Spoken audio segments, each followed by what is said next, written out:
Hello mga loves! Ito na naman, samahan niyo na naman ako sa panibago at kaganapan ng aking buhay ngayong araw na ito. Ngayong araw na ito mga loves ay patungo ako sa aking BFF ay gagawa kami ng kimchi. Chararan! So ito na, nababad niya na ito at kanya ng pinatulo. So ayan na, binabad niya na yan sa asin. So ako naman, gagawa naman ako ng mga ingredients habang siya ay busy doon. Umalis muna siya kasi may kinuha siyang mga papiles dahil malapit na nga siyang umalis papunta na naman ng Dubai, maghahanap buhay na naman ulit. So kaya ako, ginagawa ko muna yung mga ingredients. So ayan, nagadgad ako ng piras at saka ng apple. So ginagad lang namin dahil wala kaming blender at ayan na, hiniwa-hiwa ko na yung mga ingredients kagaya ng carrots at carrots na puti or anong tawag dyan, yan na, carrots na puti o ayan, o labanos.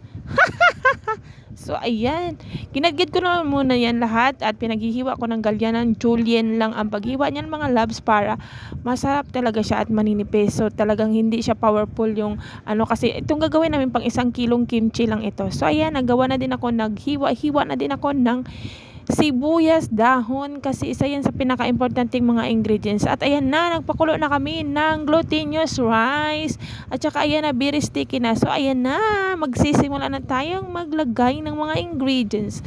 So pinaghalo-halo lang yan lahat ng mga ingredients mga loves. So naka-prepare na yan bago dumating ang aking BFF. Siya yan naghahalo, ako yung nagbibidyo, di ba? Obvious.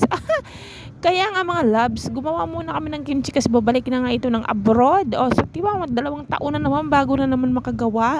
O, diba, kaya nga ngayon sinamantala ko muna ang kanyang free time. Wala na nga free time ito dahil busy. So, ayan na, pinaghalo-halo na lahat ng mga ingredients. So, the best na talaga ngayong panahon mga loves ay dahil dikit-dikit ng mga Korean market sa makakabili na tayo ng mga tingi-tingi ng mga pampalasa. Kagaya nito ng chili powder na yan. So, dati mahirap pa yung bumili, punta ka sa Korean market kung saan-saan. O di ba ngayon dito abot kamay na, puro na lang Korean market, lahat na lang puro na lang magsangyop. Kaya ito niya, chararan, tapos na ang aking kimchi. Sa mga pang 1 kilo na itong ginawa namin kasi talagang para lang sa akin to. Kasi sila ayaw na naman nilang kumain dahil lalayas na naman ang aking BFF. So ayan, kaya ito, sinampulan ko na at the second day, nagluto ako sa aking tofigi, nagluto ako ng kimchi soup. So, ayan, super the best talaga pag kimchi soup talaga itong anong ginawa. At saka, another day na nung paalis ng aking baby, gumawa ako ng isang mangkok talaga na kimchi jjigae. So, ayan na mga loves. Maraming salamat sa panonood. Sobrang sarap nito. Sobra talaga nakakalaway. Ang sarap. Yun lang. Bye-bye!